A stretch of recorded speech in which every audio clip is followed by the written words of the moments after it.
What's up, YouTube? Just want to give everybody a shout out. Just want to drop a few gems, concerning life, relationships. Because those are some of the most important things to us is relationships between man and woman. So I'm going to be dropping some gems out of the Apocrypha again. So here we go.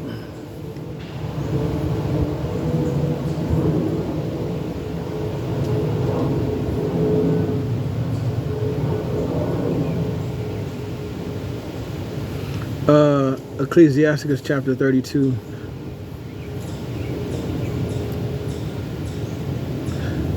Actually, chapter 33.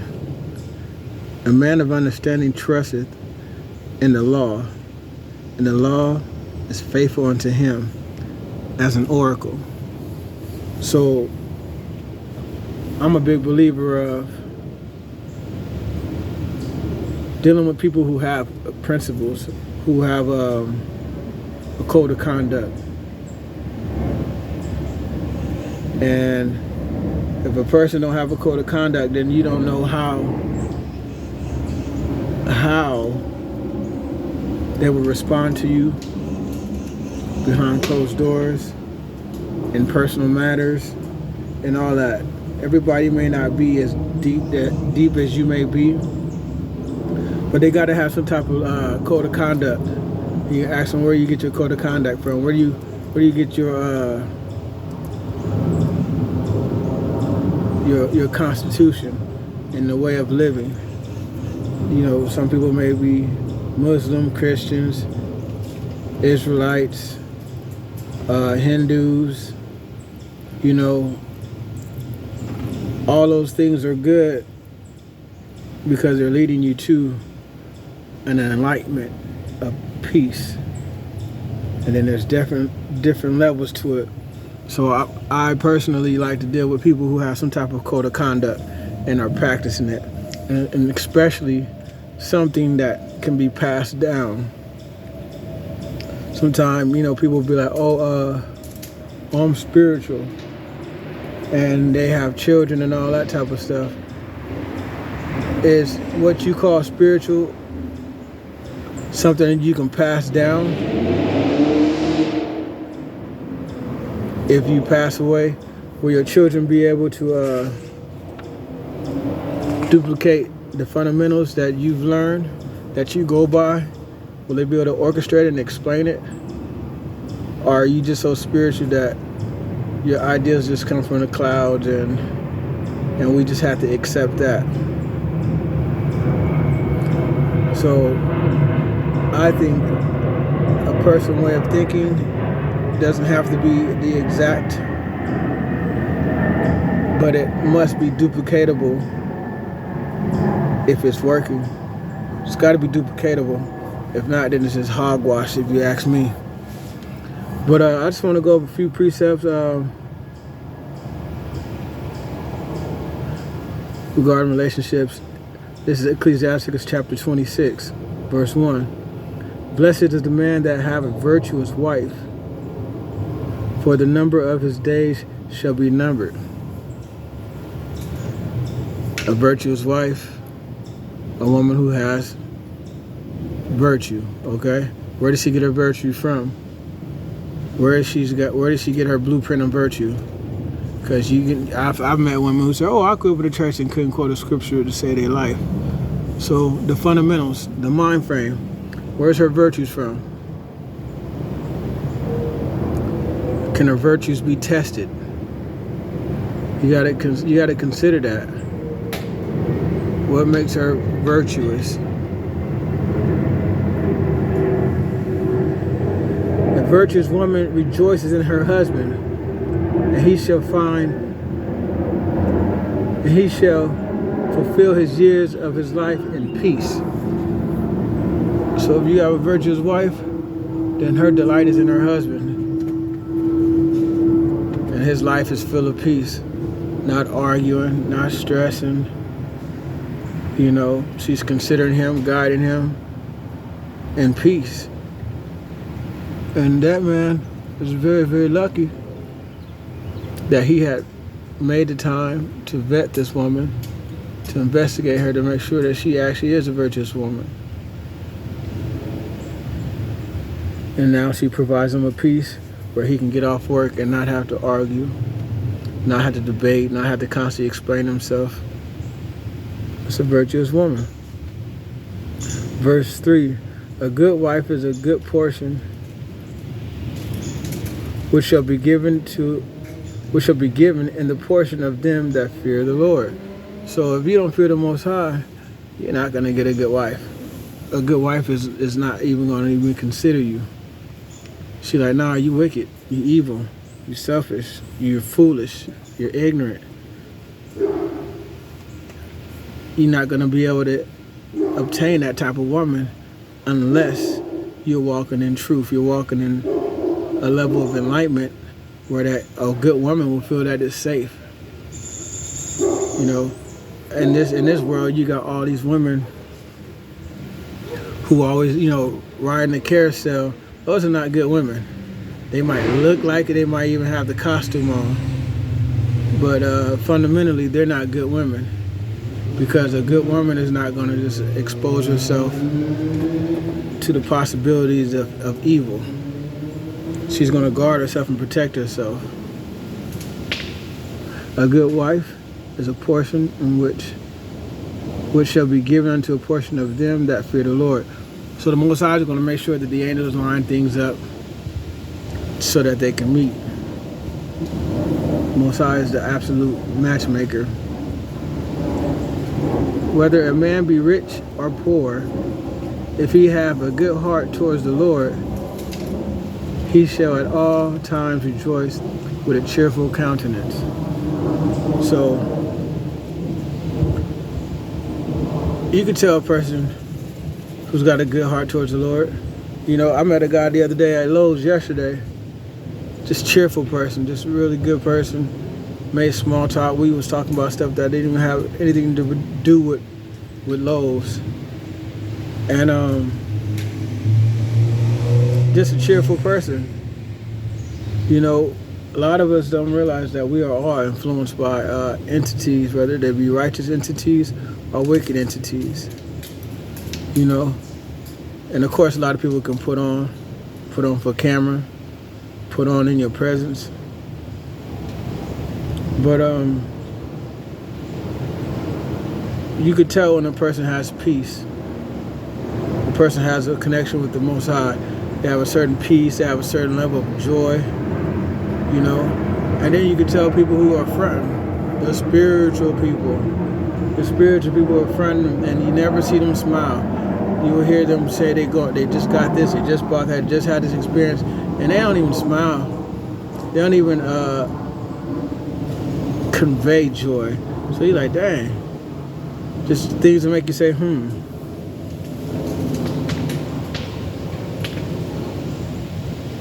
I'm skipping down to verse 14. A silent and loving woman is a gift of the Lord, and there is nothing much worth as a mind well instructed. Now, again, a silent and loving woman, a woman who's not running her mouth, arguing back and forth. She's silent. She has self-control.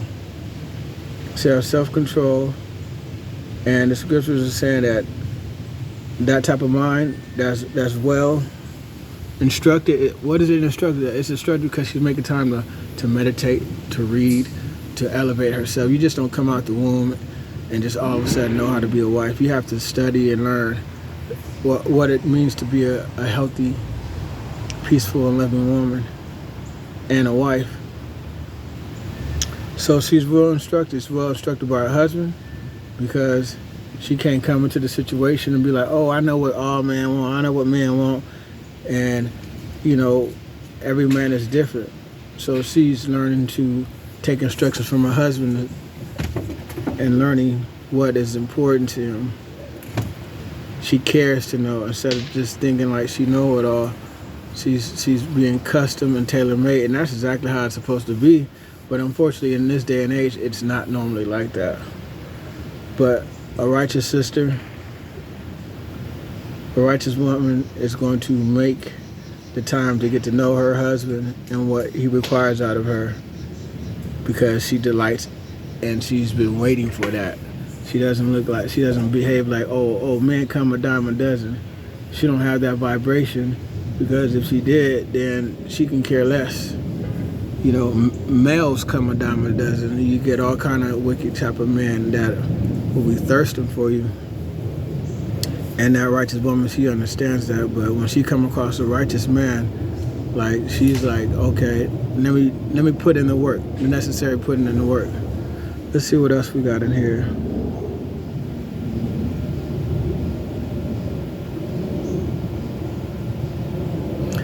Verse 15, a shamefaced and faithful woman is a double grace. Her countenance, mine, cannot be valued. So, I'm basically, it's just repeating itself. It's a double grace, because you find yourself not having to deal with certain stuff that the average man and the average woman are going through. It's a more peaceful experience, and you have to know what to look for. Men, you have to know what to look for, versus just, oh, I'm attracted to her. Men have to stop doing things backwards. You have to lead by example. Stop doing things backwards and sleeping with the woman, and then starting to get to know her. First of all, a righteous woman ain't gonna move like that. She's not gonna move like that. So if you a brother and you end up laying down with your woman in the early stages, you don't have a righteous woman. You got a woman with with a righteous woman starter kit, so to speak. So you can play yourself. You know it. You like, oh, I'm a teacher. I've been there. So I know. You like, oh, I'm a teacher and all that type of stuff. Oh no, she gonna teach you. She gonna teach you a lesson. You know what I'm saying? So, you know, get your woman that knows how to just wait. You know what I'm saying? Who can abstain from sex, abstain from just her fleshly desires until she get to know you. You know what I'm saying? Until y'all know that y'all for real and y'all gonna make things happen. Here's a precept I like. That's really good. A wicked woman is given as a portion unto a wicked man. So you getting hooked up. You wicked, you're gonna get a wicked woman. Those two go hand in hand. But a godly woman is given to him that fears the Lord. So the Most High, that's why you hear the scriptures say, man's goings are of the Lord. The Most High, he's allowing all this stuff to intertwine for you actually to meet. Nothing is by chance. It's just your responsibility to, it's just your responsibility to line yourself up with integrity, so that the Most High can go ahead and bless you with that. And then if you don't have that, you just keep moving forward. You keep making necessary changes so that you can line yourself up, if it's God's will, for you to have a partner.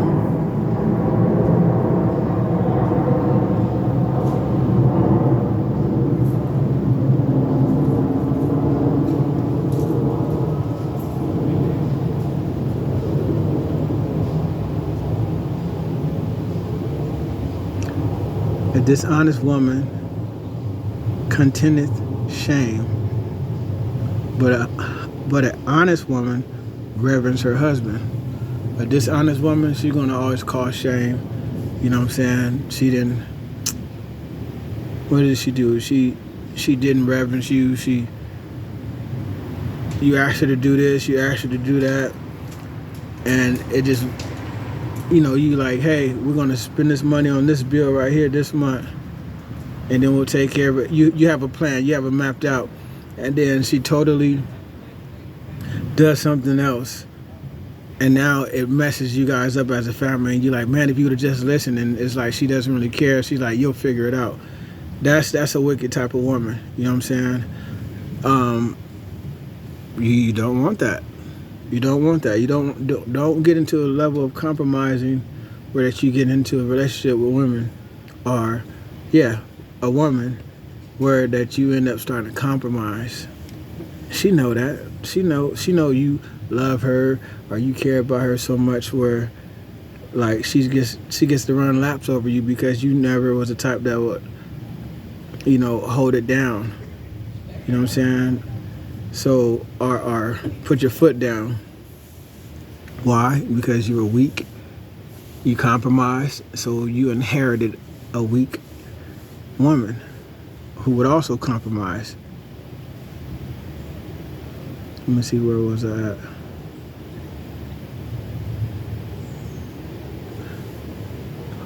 But an honest woman will reverence her husband.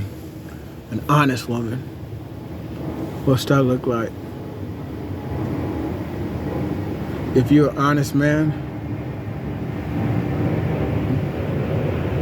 don't compromise if you sense that that woman is not an honest woman. I said this before. It's all good to be honest towards one another, and you're supposed to be honest towards one another, but do not trauma bond with a woman. Do not tell her the past issues of your relationships until you know she's honest, sincere, faithful, loyalty, and she fears the Most High. Do not share anything negative about your past, and women don't share anything negative about your past to men because they will use that against you. Trauma bonding is negative. And just because you got it off your chest, you think that that person care or that person listened. No, that person, it just took notes. They know now, if I can get away with this, if he let that person get away with that, then I can do that too. That's how the human mind works. Stop thinking that people are so special. You have to work and you have to be purged to become special in this life. You have to go through much adversity to become pure and refined. So use wisdom when it comes to communicating with the person that you're interested in. Whatever you do, don't trauma bond. Prove them. You prove them first before you start being all pillow talkers, where you just being so open with them.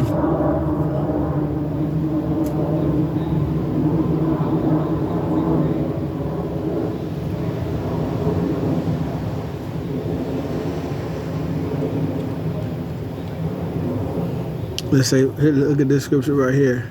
This is Ecclesiastes chapter 4, verse 22. Accept no person against thy soul, and let not thy reverence of any man cause thee to fall. So, meaning, like, let's speak on relationships. Don't accept nobody in your life that's going to cause you to start going astray from the way that you want to move. You know, a lot of women would try to shame you. Oh, something wrong with him. We ain't do nothing yet. You know what I'm saying? Always just around just to try to get you to have sex with him and all that type of stuff. Don't accept no person against your soul. Accept no person against thy soul. That person's against your soul. If you want to be in peace and be in harmony, and that's your get down, then you be that way. And that person can respect that, and they always trying to tempt you. They always trying to come over, and they know you just trying to get to know them, and they on some, you see they cleavage all the time. You know what I'm saying? And peep that out. She's in it for the wrong reason. She don't give a damn about your soul. You know what I'm saying? Or men or women, if the guy is always pressing you and trying to make out and touching you and kissing you and trying to make you feel like trying to get you all hot and bothered, you know what I'm saying? And you do like him, because a lot of people put on. I've been around. So a lot of people put on just to get you into that space. And if you know that they're not acting with self-control when they're around you, don't accept them, because they're gonna ruin your spirit and your ambition to be righteous if you constantly accept them into your life. and they're not on the same page. Something to think about. Don't accept no person over your soul. You know what I'm saying? Even when it comes to family and friends, you know, if you got a certain level of righteousness that you move in, you know, they want to talk about this and you want to talk about that. If they don't want to talk about the righteous things, but they don't want to talk about wicked things, don't accept them. Keep it moving. Or when you're around them, if they bring up wicked stuff, you bring up righteous stuff. You know, you want to talk about that? Well, I'm going to say what this say about that. Then they'll stop wanting to be around you because they don't want to hear the truth. But don't be accepting people in your life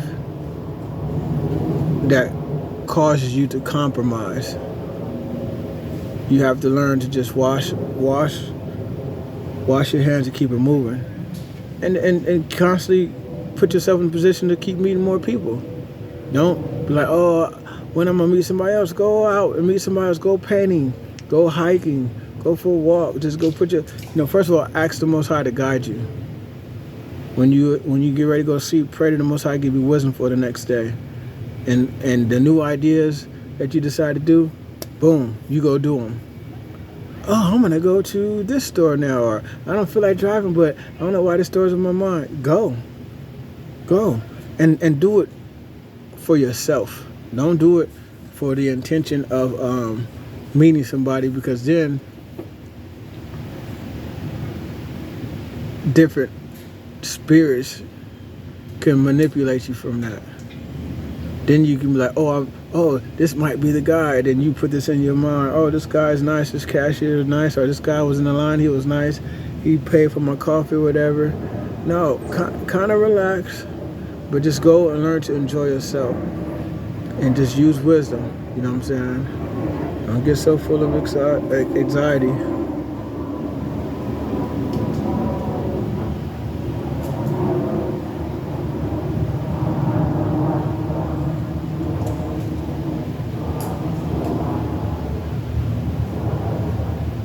Oh, this is the last precept right here. The heart of a prudent will understand a parable.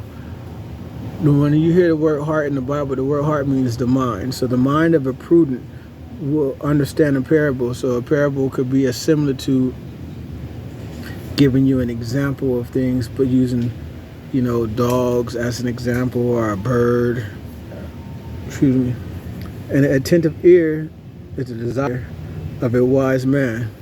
So that's my desire, is to have an attentive ear, to have people like taking advantage of the wisdom I'm sharing at this very moment. Like, oh, I hear that, I like that, because people who have some understanding and knowledge of certain stuff, whether it's health, wisdom of the ages, finances, animals, whatever it is, we be wanting to share our wisdom to people who are interested in listening. So that's why a lot of people do create. Some people create, I don't know why everybody create what they create, but I created this channel so that, people can come across my channel, maybe watch a different video, different topic,